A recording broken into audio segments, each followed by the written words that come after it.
Free है थोड़ा 5 minute के? नहीं सर, हाँ हाँ बिल्कुल। मैं बात कराता हूँ आपसे साहब ओम जायसवाल की। जी जी। बैतूल में 10 ब्लॉक है, भीमपुर ब्लॉक भी है, वहाँ पे कॉलेज भी है, उसके जन भागीदारी समिति के अध्यक्ष भी हैं। ओके। और वो शुद्ध सात्विक उनका होटल भी चलता है वहाँ।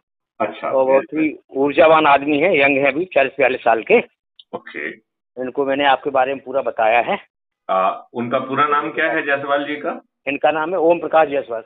ओम प्रकाश जायसवाल। ओके। जनरली कोशिश किया करिए कि उन्हीं के नंबर से फोन लगाया करिए। जी जी, तो उन्हीं उससे के क्या नंबर होता से है लगवा कि देता हूँ सर। वो नंबर भी हमारे पास आ जाता है, तो ठीक है। अभी सर उन्हीं के नंबर से लगवा देता हूँ फोन। चलिए अब बात कर लेते हैं। जी सर, बात कीजिए सर। हेलो। ओम प्रकाश जायसवाल जी, मैं मैथिली शरण गुप्त बोल रहा हूँ। जी प्रणाम सर जी। नमस्कार नमस्कार। आपने ये नाम पहले सुना है या पहली बार सुनने का मौका मिल रहा है? पहली बार ही सुन रहा हूँ सर अंकल जी से अच्छा, आपके बारे में। ओके। नहीं, मैं इसलिए कह रहा हूँ कि मैं आपके प्रदेश का 7 साल डीजीपी रहा हूँ, डीजीपी रेलवे रहा हूँ, DGP home guard, civil defence, disaster management, SDRF और डीजी पुलिस रिफॉर्म भी रहा हूँ। जी जी जी। और बहुत सारे काम किए हैं, तो मुझे लगा शायद मेरी आवाज आप तक पहले भी कभी पहुंची हो, पेपर वेपर में कहीं कुछ सुना हो, देखा हो, समझा हो। जी जी। अब वो एक्चुअल में अब क्या है, पहली बार ही मतलब अंकल जी से सुन रहे हैं, और फिर अभी इसके पहले ऐसा कुछ राग को इतना ध्यान मतलब नहीं दे पाए। ओके। तो ओम प्रकाश जी, सबसे पहले आप अपना परिचय दीजिए। और जी उसके देने के पहले मैं आपको ये बताना चाहता हूँ कि हम जो भी वार्तालाप करते हैं उसे हम ऊर्जा मानते हैं, जी और जी जी उसके पीछे मकसद होता है ये ऊर्जा जन जन तक पहुंचे, जिससे जन जन का कल्याण हो। जी जी और हमारी जो वार्तालाप है ये रिकॉर्ड होके crime free Bharat YouTube channel पर अपलोड होती है, जी। जिससे दूसरे लोग भी उसे सुनकर ऊर्जाकृत होकर जो हम अपेक्षा कर रहे हैं जन कल्याण की, वो जन जन तक पहुंचे। सही है ना सर। है ना? तो जी ओम प्रकाश जी, एक तो पहले आप अपना परिचय दीजिए। और जैसा अ, कि दुबे जी ने बताया है कि आप बहुत सारी संस्थाएं चला रहे हैं, पेरेंट्स वगैरह का जो जो जी आपका कहना चाहिए कि कुछ विद्यालयों में जो पब्लिक पार्टिसिपेशन की कमेटी होती है उसके आप अध्यक्ष हैं। जी जी जी। तो आप एक बार अ, अपना परिचय देंगे तो अच्छा रहेगा। जी, ओम प्रकाश जायसवाल नाम जी। है सर मेरा। हम्म। और भीमपुर ब्लॉक से बिलोंग करता हूँ, जिला हम्म। बैतूल है। हम्म। और मेरा व्यवसाय तो रेस्टोरेंट है। हम्म। और मैं जन भागीदारी समिति का अध्यक्ष हूँ भीमपुर महाविद्यालय कॉलेज का। हम्म। जी। और बाकी ऐसे सामाजिक कार्य से जुड़ा रहता हूँ। आरएसएस भी मतलब मेरा वो है। ओके। और तो वो बाकी पहली बात। बालाजी ग्रुप है हमारा भीमपुर में। हम्म। बालाजी ग्रुप का अध्यक्ष हूँ मैं। उसमें बहुत ये सारे बालाजी ग्रुप के बारे में थोड़ा सा और बताइए, ये क्या करता है बालाजी ग्रुप? बालाजी ग्रुप एक ऐसे सामाजिक काम करता है, धार्मिक आयोजनों में मतलब थोड़ा सा इन्वॉल्व रहते हैं।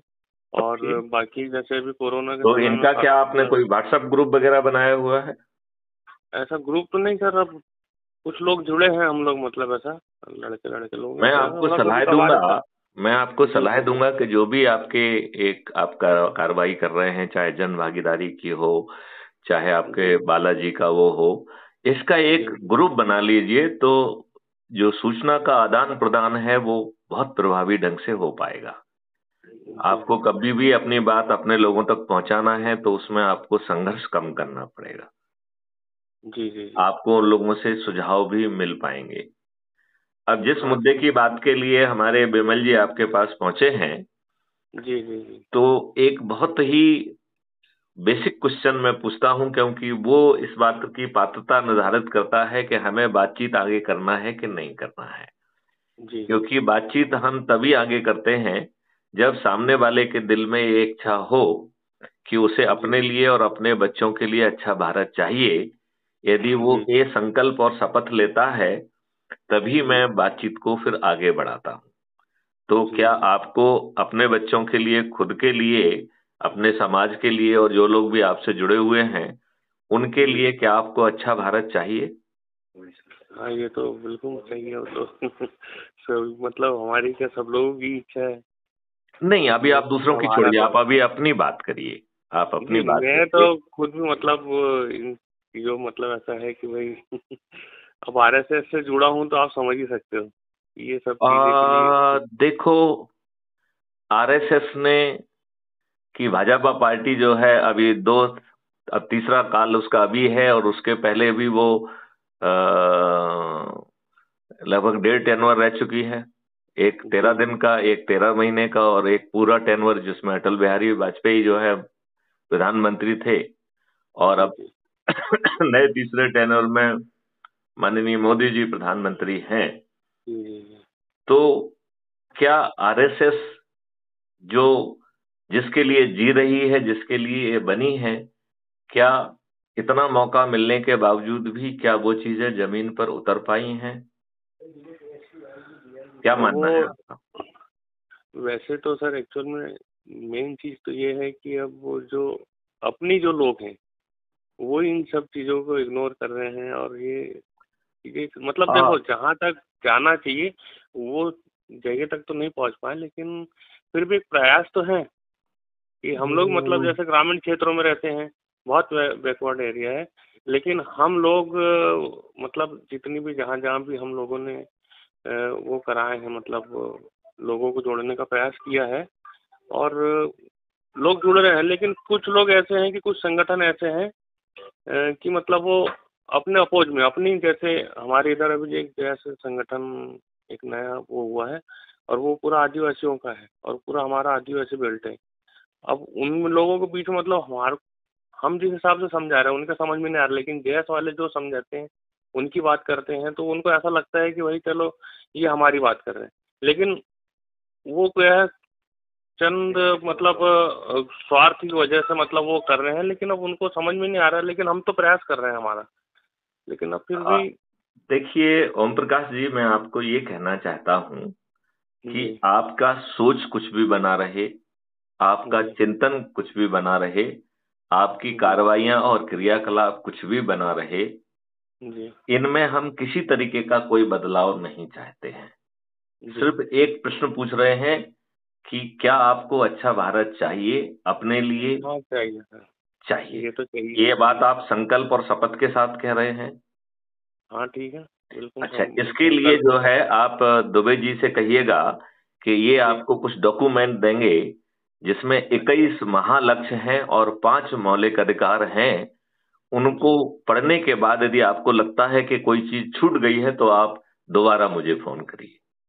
ठीक है ना सर। मतलब इन 21 महालक्ष्यों को और 5 मौलिक अधिकार के साथ आपको एक ऐसा भारत मिलेगा जी जहां आपको टैक्स नहीं देना होगा, और भारत सरकार के पास 20 गुना ज्यादा पैसा क्राइम फ्री भारत के 2 रेवेन्यू मॉडल से उसके पास पहुंच जाएगा। जी जी जी तो सबसे बड़ी पहली बात तो आपको मिल रही है, टैक्स मुक्त भारत मिल रहा है। जी दूसरा, आपको एक कर्ज मुक्त भारत भी मिल रहा है।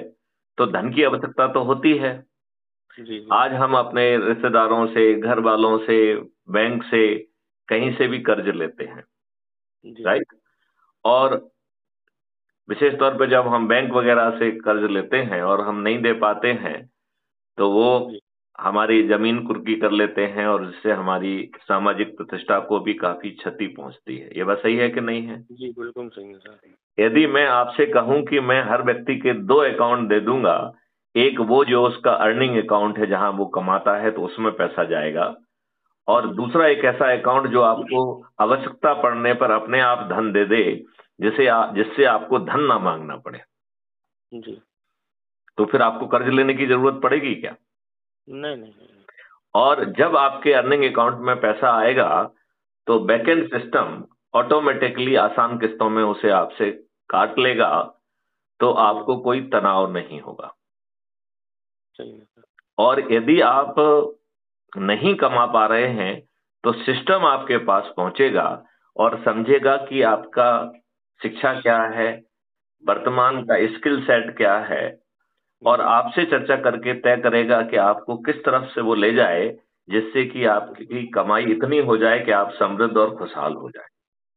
हम्म। क्योंकि वो जो 5 मौलिक अधिकार दे रहा है वो बड़े भारी मौलिक अधिकार हैं। एक है मौलिक अधिकार रोजगार का, दूसरा मौलिक अधिकार है स्वास्थ्य का, तीसरा मौलिक अधिकार है भोजन का, जी चौथा मौलिक अधिकार है शिक्षा का, और पांचवा मौलिक अधिकार है प्रॉस्पेरिटी का और हैप्पीनेस का, खुशहाली का। जी जी मतलब खुश रहना आपका फंडामेंटल राइट होगा। सही। आज जो पैसा भी कमा ले रहा है, कुछ संपत्तियां बना ली हैं, क्या वो खुशहाल है? नहीं नहीं, ऐसा तो नहीं है माहौल ही नहीं है पूरे देश में। पूरे देश। तो आप बताओ कि यदि आपको मौलिक अधिकार के लिए ये चीज हो जाए और ये मौलिक अधिकार जमीन पर उतारने के लिए ढेर सारी संपदा का निर्माण किया जाएगा, जिसको हम राष्ट्रीय संपदा कहेंगे, और जितनी राष्ट्रीय संपदा का हम निर्माण करेंगे सामूहिक श्रम से, जी उतनी भारत विकास निधि निर्मित हो जाएगी। सही है सर। तो ये राष्ट्रीय संपदा के निर्माण के लिए और 5 मौलिक अधिकारों के लिए क्या हमें भारत सरकार के खजाने की जरूरत पड़ेगी क्या? नहीं नहीं नहीं, फिर तो ऐसी बहुत। तो भारत सरकार के खजाने पर एक पैसे का बोझ नहीं आएगा, उल्टा धन का निर्माण होगा। और जी इसके साथ साथ आपको जो 21 महालक्ष्य मिल रहे हैं, उसमें आपके ऊपर जो अभी गुलामों वाली प्रशासनिक व्यवस्था, गुलामों के नियम कानून, जहां आपको जगह जगह पर अपमानित किया जाता है, उत्पीड़ित किया जाता है, शोषित किया जाता है, आप थाने जाते हैं तो आपकी सुनवाई नहीं होती है, आप किसी विभाग में जाते हैं तो सुनवाई नहीं होती है, और बाहुबली लोग, धनबली लोग और ये राजनेता दबाव बनाकर आपके ऊपर झूठे मुकदमे कायम करा देते हैं, और आप बरसों बरस तक प्रताड़ित होते हैं और उनकी स्वार्थ पूर्ति का साधन बनते हैं। जी जी वो आपकी जमीनों पे कब्जा कर पाते हैं, वो आपके ऊपर बेजा दबाव बना पाते हैं, वो आपको डरा पाते हैं। जी। चारों तरफ यही हो रहा है कि नहीं हो रहा है? हाँ यही हो रहा है सर, माहौल तो अभी ऐसी है। तो यदि मैथिली शरण गुप्त आपसे कहें कि सत्यनारायण की कथा के 4 अध्याय आप पूरा कर लीजिए जो बहुत सरल हैं, और हम आपको महापरिवर्तित भारत दे देंगे, और इस महापरिवर्तित भारत को जमीन पर उतारने के लिए ना तो आपकी सोच बदलेंगे, ना आपका चिंतन बदलेंगे, ना आपका क्रियाकलाप बदलेंगे, आपको जो है किसी को धन नहीं देना है, चंदा नहीं देना है, आपको कहीं जुलूस नहीं निकालना है, कहीं धरना नहीं देना है, कलेक्टर, एसपी, मंत्री, मुख्यमंत्री, प्रधानमंत्री को कोई ज्ञापन नहीं देना है, किसी कोर्ट कचहरी में कोई पिटीशन नहीं लगाना है, हाई कोर्ट, सुप्रीम कोर्ट में पीआईएल नहीं लगाना है, जंतर मंतर, रामलीला मैदान या किसी अन्य जगह पर धरना नहीं देना है, और आपको ना रेल रोको करना है, ना चक्का जाम करना है, और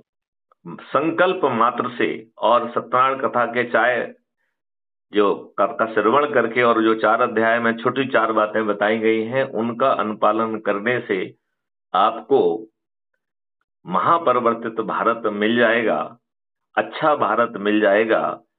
तो क्या आप जो है इस कथा का अनुश्रवण करेंगे और उसे पालन करेंगे? करेंगे सर। तो आप जो है दुबे जी से वो कथा का जो है वो ले लीजिए, वो उनके पास है, वो आप उसको या तो साथ में बैठ के सुनिए तो दोनों को आनंद आएगा। ठीक है ना, मैं ले लेता हूँ। हाँ, और इसके अलावा जी आपको जो कथा है, उस कथा में 4 छोटी चीजें हैं जो मैं अपने मुंह से ही बता देता हूं, फिर उसे आप सुन भी लीजिए। पहला, आपको ये मॉडर्न युग के नए युग की सत्यनारायण कथा है, तो आप इसे कंफ्यूज मत करिए पुरानी सत्यनारायण कथा से। जी हालांकि वो भी मृतलोक में लोग बाग नाना तरीके के कष्ट सह रहे थे, उनको दूर करने के लिए थी। ये वर्तमान युग में जो हम और आप गुलामों के नियम कानून से बंधे हुए हैं, और इन राजनेताओं ने अभी जो 3 नए नियम बनाए हैं, वो भी old wine in new bottle है, उसकी आत्मा नहीं बदली है। कुछ प्रावधान और कड़े कर दिए हैं, जिसके कारण आप पहले से भी बड़े गुलाम हो गए हैं। आज हम भय में जीने के लिए बेबस हो गए हैं कि नहीं हो गए हैं? बिल्कुल सही है सर। तो ये कथा मॉडर्न युग की है, लिहाजा ये मोबाइल से चालू होती है। तो इसका पहला अध्याय कह रहा है कि भाई साहब अपना यूट्यूब खोलो और उसमें क्राइम फ्री भारत को सर्च करो और उसे सब्सक्राइब कर लो। यह crime free Bharat mission Maithili Sharan Gupt, जो कि आपके फॉर्मर डीजी हैं जिनसे आपकी बात हो रही है, उनके द्वारा चलाया गया है और इसमें 6900 से भी अधिक वीडियो हैं जो ये बता रहे हैं कि कैसे 21 महालक्ष्यों और 5 मौलिक अधिकारों के साथ आपको महापरिवर्तित अच्छा भारत मिल जाएगा। तो उसको आपको सब्सक्राइब करना है और संकल्प लेना है कि एक वीडियो आप रोज देखेंगे और यदि जो वीडियो आपने सुना वो आपको आपकी आत्मा के नजदीक लगता है तो उसे आप डाउनलोड कर लेंगे, जिससे कि आप अपने मित्रों के साथ, घर वालों के साथ, पड़ोसियों के साथ सुन सकें। इसके साथ ही सत्यनारायण कथा का पहला अध्याय समाप्त हो जाता है। कठिन है? नहीं। ओके। दूसरा जो है सरल उपाय है वो है कि आप जो है इसी YouTube पर क्राइम फ्री भारत मिशन पर किसी भी वीडियो के डिस्क्रिप्शन बॉक्स में जाएंगे तो उसमें crime free Bharat mission app को डाउनलोड करने की लिंक दी गई है, राइट? तो उसे डाउनलोड कर लेना है। उसको वो आपका फोटो जहां पे है वहां फोटो डाल दीजिए, अपने बारे में 2-4-6 लाइन जिससे दूसरे मेंबर आपको जान सकें वो लिख दीजिए और जिस एरिया में आप रहते हैं उसका जो पोस्टल पिन कोड है उसको डाल के आप सबमिट करेंगे तो क्राइम फ्री भारत मिशन के सदस्य बन जाएंगे। इसके साथ ही सत्यनारायण कथा का द्वितीय अध्याय पूरा हो जाता है जी। तो ये कठिन है क्या? नहीं है। फिर तीसरा अध्याय कह रहा है कि अपने ऐप को खोलो जो अभी आपने डाउनलोड किया है, उसके नीचे दाहिनी तरफ प्रोफाइल है आपका, जो अभी फोटो डाला है वो फोटो है, उसको क्लिक करिए तो आपका आइडेंटिटी कार्ड है। उसके नीचे शेयर ऑन व्हाट्सएप है तो उसको क्लिक करके और उसके नीचे 2-3 लाइन अपनी तरफ से लिख के, अपना नाम लिख के, अपना मोबाइल लिख के, नंबर डाल के आप जितने भी ग्रुप से जुड़े हुए हैं उन सबको भेज दीजिए। इसके साथ ही सत्यनारायण कथा का तीसरा अध्याय समाप्त होता है। कठिन है क्या? नहीं है।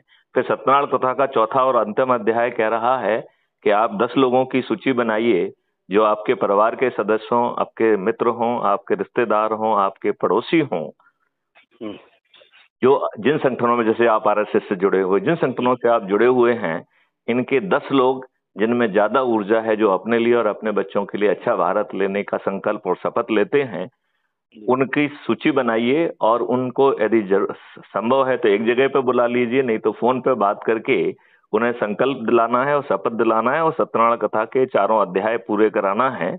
और इसके कराते ही हम मात्र 9 दिन में 100 करोड़ हो जाएंगे। और जब ये 100 करोड़ लोग प्रार्थना करेंगे तो हमारे राजनेता हमको अच्छा भारत दे देंगे। क्या कठिन है ये? कठिन नहीं है सर, लेकिन बिल्कुल हो जाएगा सर। चलिए, तो अब आगे की चर्चा हम वो करेंगे। और दुबे साहब को जरा बताइए, मैं फोन दीजिए। हाँ सर जी। आप जरा इन दोनों की कल जो बात कराई थी उनका भी और इनका दोनों के नंबर मुझे एसएमएस से भेज दीजिए, मैं उनको सेव कर लूंगा। जी, मैं आपके साथ व्हाट्सएप पे एसएमएस कर देता हूँ। हाँ, व्हाट्सएप पे कर दीजिए या एसएमएस में कर दीजिए, दैट इज बेटर, राइट? नहीं सही, व्हाट्सएप में कर देता हूँ, नाम और कर दीजिए। जी सर, अभी डाल देता हूँ। Okay, thank you. जय हिंद, जय भारत, वंदे मातरम।